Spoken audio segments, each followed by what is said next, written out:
दिवसभराच्या विश्रांतीनंतर आज पुन्हा एकदा सायंकाळी परतीचा अवकाळी पावसाला कल्याण डोंबिवली परिसरात सुरुवात झालेली आहे। मी सध्या उभा आहे कल्याण कोळशेवाडी तिसगाव नाका परिसरात आणि आपण पाहू शकतो या ठिकाणी मुसळधार पाऊस व सोसाट्याचा वारा या ठिकाणी मोठ्या प्रमाणात वाहताना आपल्याला पाहायला मिळत आहेत। एकंदरीत पाहायला गेलं तर काल सायंकाळी देखील अशाच प्रकारचं चित्र कल्याण डोंबिवली परिसरात होतं। त्यामुळे काही ठिकाणी झाडे पडण्याची घटना देखील घडली होती। कल्याणच्या गणेशनगर परिसरामध्ये झाड पडून 3 घरांचं मोठं नुकसान झालं होतं आणि त्यामध्ये 2 जण जखमी देखील झालेली आहे। मात्र काल रात्रीपासून पावसाचा जोर हा कमी झाला होता।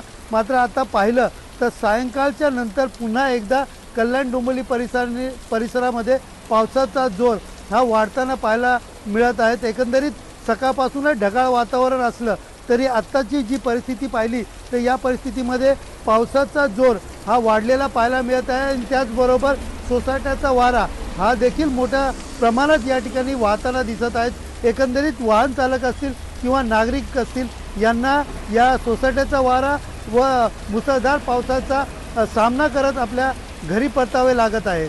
कॅमेरा पर्सन दिनेश जाधवसह सुनील जाधव, TV9 मराठी, कल्याण।